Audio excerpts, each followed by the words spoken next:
Good morning, everyone. We're going to do a little video today on a little tiny house that we've been working on. It's an interesting little project, but hopefully inspirational. It's close to the Appalachian Trail in Virginia, so we're going to hopefully connect with some hikers and outdoor recreators and put this as a place, a cheap, affordable place they can stay and for tiny house enthusiasts or someone that may be interested in doing something similar. They could potentially try one out and see if it's for you or not. So anyway, we'll check it out and yeah, take a look. So this is what we got going on, and we still don't have power. It actually is an interesting situation. We got this place a little while ago, and then a friend of ours was supposed to buy it, and so we stopped all work on the project, and then something fell through recently for them. So we're going to continue kind of where we left off, but we've been kind of dealing with battery DeWalt tools, and so it's a little bit of a slow procedure, but we do have power access, and we had to go through a little procedure to get it reconnected. It's a co-op way out in the country, so they should be here in the next few days, and that's going to speed things up a lot with this. But we're doing what we can do when we can do it, and putting in a little spare time here and there, and bringing the kids out in the evenings or the weekends to try and make some progress. But yeah, it's a cool little spot surrounded by these nice mountain laurels and pines, and a little stream at the bottom of the property there.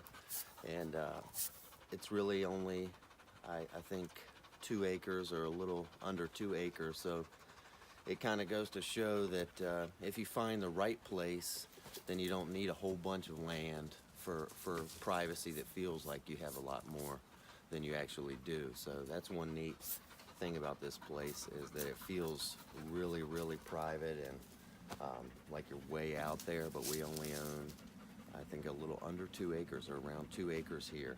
So not that expensive if you're looking at a tiny house type of situation where you can get all your home stuff paid off and try and live debt free from that point on. Just something to think about there. This place was I think a shed design, but it was built on the spot. It's about 8 feet deep and 14 feet long on the exterior. So I think this applies probably more to people that are interested in converting a shed, because it's hard to build one for as cheap as you can buy a pre-made shed. They just got down to a science and buy the materials in bulk. But you can easily find all kinds of varieties of shed designs and then kind of customize the interior to what you got going on. But when we bought this place, I guess it had these windows in it already, but we've done a bunch to the inside and repaired a lot of the electrical. I think it was here since probably the 60s or 70s, so you know how that goes. But we wanted to make it brighter and try and improve it the best we could, but on a budget, so we got to keep that in mind. But we'll see what we've kind of done so far inside here.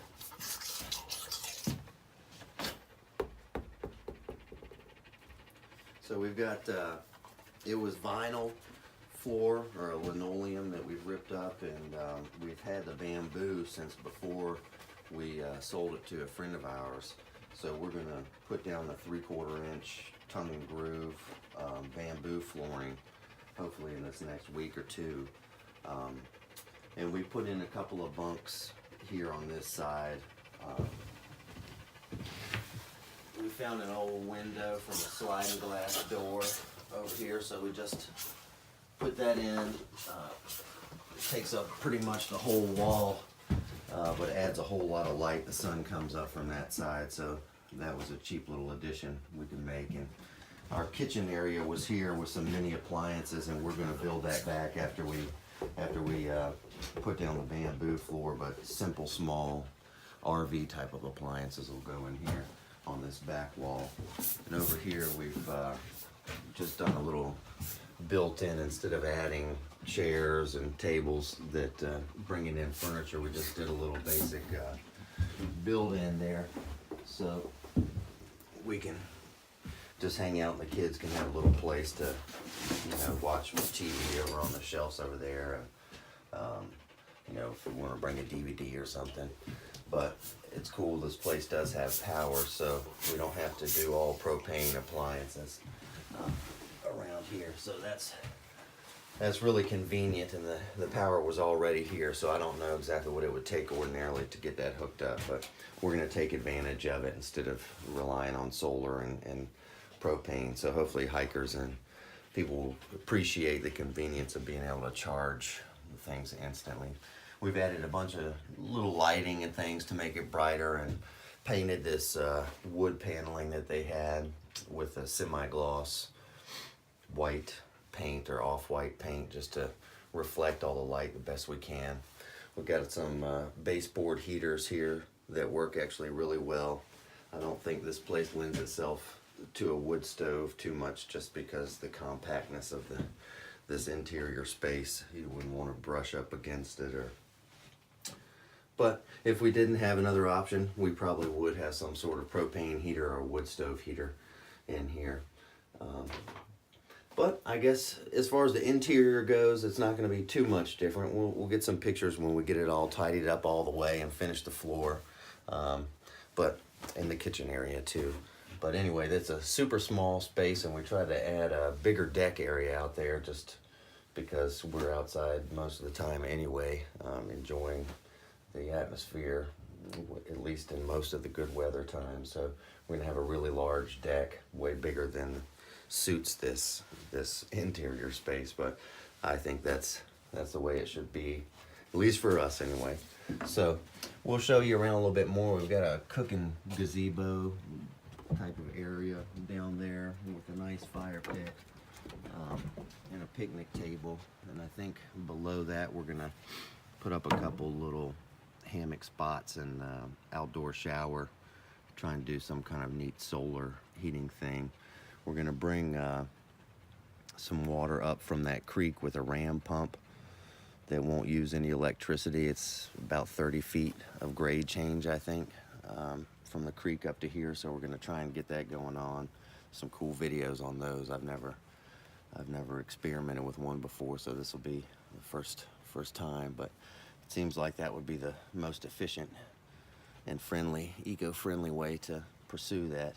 So we're gonna pump it up here and hopefully get it above this house so we can do a little gravity-fed mini sink inside here, and also have a nice shower. And we don't have a well here, that's one thing. So we'll be experimenting a little bit with different techniques of moving water around and using the creek water. We had a rain cistern here before, hooked up to the gutters, and that worked, but it's just not quite as nice as having a fresh recirculating supply of water available. And that creek is wonderfully clean, comes out of the mountain a few hundred yards up, so I feel real good about that source down there. Another thing that I wanted to mention too is I'm no master builder or carpenter, so I'm sure that people could do this a lot faster and better than I can. So but I don't think that should discourage you from giving it a good shot. And today, with the resources that we have, if you don't really know how to do something or you haven't done it yourself, there's plenty of people that have, and you can get on the internet or call a friend and ask for some advice. So that's the approach we're taking. But to do these kind of things, I don't think you should be scared if you don't have that much experience, and don't get overwhelmed, which I do tend to do sometimes, but try to just do what you can and make progress. My dad always said, don't let the things that you can't do stop you from doing the things that you can do. So we try and apply that to most of life, but like I said, we've got basic tools, nothing fancy. We don't have a wood shop or just all the gadgets and the knowledge, but to make things cozy and to recycle and reuse materials that are available. With the resources today, you shouldn't be scared to give it a good attempt. If this is what you really want to do, you can get a lot more satisfaction from doing it yourself, or at least participating. If you have to pay somebody, try to make your opinion matter and observe so you can learn and do that yourself the next time. But putting a little creativity in there, and I guess just trying to create your own space goes a long way. And this building, we're trying to reuse things that we are able to save money and not spend a lot, but also just to eliminate the amount of waste. And so we're just trying to put a creative touch but still keep it affordable. And I just wanted to encourage you to not be scared to try something like this if your heart is calling for it. Tell you what, these knives, if you get this is a Bussey Combat knife, one of the best knives there ever was. And this tool works just wonders for everything. I carry one every day, but just doing chisel work, notching out posts and things like that, it holds its edge great. It's a whole nother different topic, I know, but doing things off the grid especially, you don't get quite these clean cuts and edges, and you know, with non-power tools. But a substantial knife that you can torque and twist and bend and don't have to worry about the tip hanging off and hitting something is just a wonderful way to approach this, and it's kind of fun and different.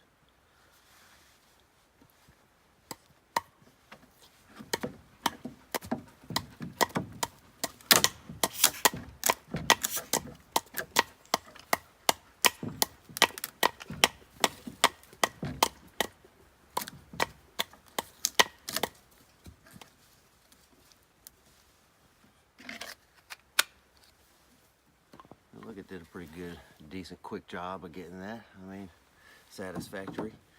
But I also wanted to mention that we film from, we're not technology-oriented people. We don't even have a home computer. We film with iPhone 6 or 6S or something, years old phone. So we won't have HD footage, and we're not spending a lot of time on sound effects and things like that. Our goal is to just help maybe teach if we can, but inspire you to get outside and try and maybe simplify a little bit and kind of get back to nature and a cheaper lifestyle, I guess. But we're not interested in making money on these videos. You don't have to subscribe. We're not going to ask you to do any of these things. We're not interested in ads and advertisers. But if you do enjoy the video, you could give a thumbs up. It does encourage us to do more, but we don't need money to do this. It doesn't take us much time to put a phone on a tripod or just balance it on a post to make a quick little video that we hope can help you. And we don't need any special gadgets or equipment, maybe a microphone, I don't know. But anyway, that's not our mission. Our mission is genuinely to help. Back when I was growing up, if we wanted to research something, we got an Encyclopedia Britannica off of the bookshelf and read a paragraph or two about the topic, and it's just unbelievable today, the resources that you have available. And that's mainly what I use YouTube for, is if I don't know how to do something, or if I want to buy something, you know, I wanna research it and make sure that my purchase isn't just gonna go down the tubes. So I thought it was just important to mention that, and that's what we're trying to contribute to the knowledge base. So we don't need your subscriptions, and that's not our goal. We just hope that we can inspire you.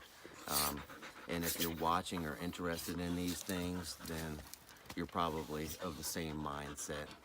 The dog keeps squishing this little ball. She wants me to throw it for her.